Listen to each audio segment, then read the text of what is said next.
Abu Nawas dan hakim yang tamak.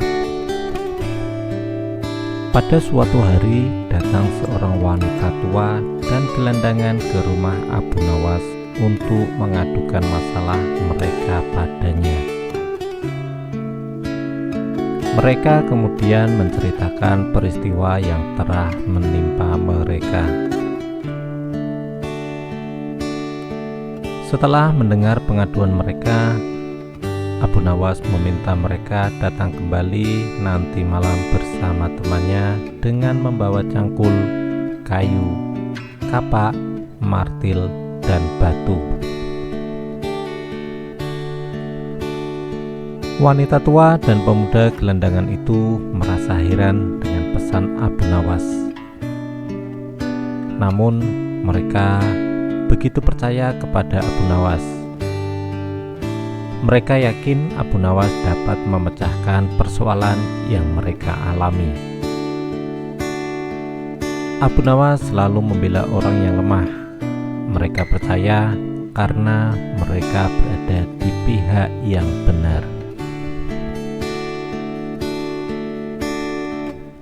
Pada malam harinya, wanita tua dan pemuda gelandangan datang bersama teman-temannya. Jumlah mereka sangat banyak. Mereka datang sambil membawa benda-benda yang diminta Abu Nawas. Mereka berkumpul di depan rumah Abu Nawas menunggu perintah selanjutnya. Abu Nawas lalu menyuruh mereka untuk menghancurkan rumah Pak Hakim. Abu Nawas melarang mereka berhenti jika rumah itu belum benar-benar hancur. Semua orang keheranan mendengar perintah Abu Nawas. Namun mereka tetap menuruti perintah itu.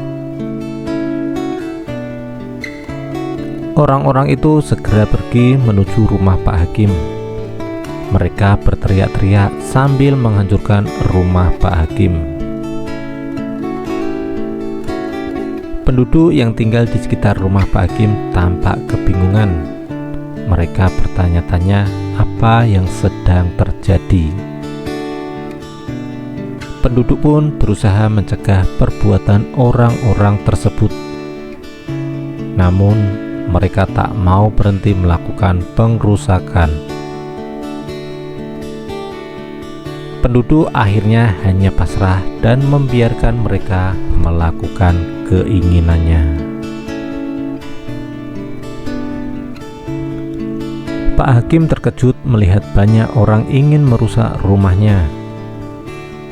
Pak Hakim segera keluar dari rumahnya dan menemui orang-orang tersebut. Pak Hakim sangat marah. Ia menanyakan siapa yang menyuruh merusak rumahnya. Mereka pun memberitahu Pak Hakim bahwa mereka hanya disuruh oleh Abu Nawas. Setelah menjawab pertanyaan Pak Hakim, mereka bukannya berhenti, malah terus menghancurkan rumah tersebut hingga roboh dan rata dengan tanah. Pak Hakim tak berdaya melawan para perusak rumahnya. Jumlah mereka terlalu banyak. Hatinya sangat dongkol karena tidak ada orang yang membelanya. Ia pun bertekad akan melaporkan kejadian ini kepada raja. Keesokan harinya, Pak Hakim pergi ke istana untuk mengadukan kejadian semalam kepada sang raja. Ia ingin raja memutuskan perkara ini dengan bijaksana. Raja pun memerintahkan prajurit untuk memanggil Abu Nawas. Prajurit kerajaan segera menangkap dan membawa Abu Nawas ke istana. Abu Nawas memang sudah tahu akan dipanggil oleh raja. Ia sudah mempersiapkan diri jika ditanya oleh sang raja. Ia pun bersikap sangat tenang. Raja menanyakan apakah Abu Nawas yang menyuruh orang-orang untuk merusak rumah Pak Hakim. Abu Nawas mengakui perbuatannya itu tanpa rasa takut sedikit pun. Raja bertanya mengapa ia melakukannya.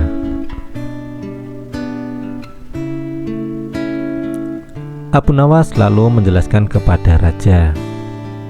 Pada suatu malam, Abu Nawas bermimpi. Di dalam mimpi itu, Pak Hakim menyuruh Abu Nawas untuk menghancurkan rumahnya. Pak Hakim menginginkan rumah yang lebih besar dan lebih indah. Karena mimpi itulah, maka Abu Nawas menghancurkan rumah Pak Hakim.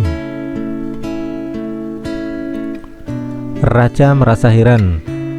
Raja menanyakan apakah ada aturan yang memperbolehkan seseorang melaksanakan perintah dari dalam mimpi.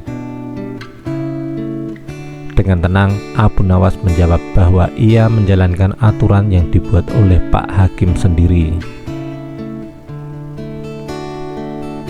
Wajah Pak Hakim seketika menjadi pucat mendengar jawaban Abu Nawas. Ia teringat akan perbuatannya kepada seorang pemuda belum lama ini. Raja menanyakan apakah benar Pak Hakim telah membuat aturan seperti itu. Pak Hakim tidak menjawab. Tubuhnya gemeteran karena rasa takut. Ia sadar telah melakukan kesalahan. Raja pun bingung dengan sikap hakim tersebut. Raja meminta Abu Nawas untuk menjelaskan kejadian yang sebenarnya. Abu Nawas lalu menceritakan kejadian yang sebenarnya. Pada suatu malam, seorang pemuda kaya bermimpi kawin dengan anak Pak Hakim. Di dalam mimpi, ia membayar mas kawin agak banyak. Pak Hakim mendengar kabar mimpi itu. Ia segera mendatangi si pemuda dan meminta mas kawin anaknya. Tentu saja pemuda itu tak mau membayar mas kawin hanya karena mimpi. Namun Pak Hakim merampas semua harta milik pemuda itu. Pemuda itu menjadi seorang gelandangan dan akhirnya ditolong oleh seorang wanita tua. Raja sangat terkejut mendengar cerita Abu Nawas. Ia memerintahkan Abu Nawas untuk memanggil si pemuda. Raja ingin membuktikan bahwa Abu Nawas tidak berbohong. Abu Nawas memang sudah menyuruh pemuda itu menunggu di depan istana. Abu Nawas segera memanggil pemuda itu ke hadapan raja. Raja meminta pemuda itu menceritakan kejadian yang dialaminya. Ternyata cerita pemuda itu sama dengan cerita Abu Nawas. Raja sangat murka. Ia telah salah mengangkat hakim yang tamak dan sewenang-wenang. Hakim itu dipecat dan seluruh hartanya diberikan kepada si pemuda. Pemuda itu sangat senang karena hartanya sudah kembali menjadi miliknya. Ia ingin membalas kebaikan Abu Nawas yang telah menolongnya. Ia akan memberikan sebagian hartanya sebagai hadiah. Namun Abu Nawas menolak pemberian pemuda tersebut. Ia menolong dengan tanpa pamrih. Terima kasih. Wassalamualaikum warahmatullahi wabarakatuh.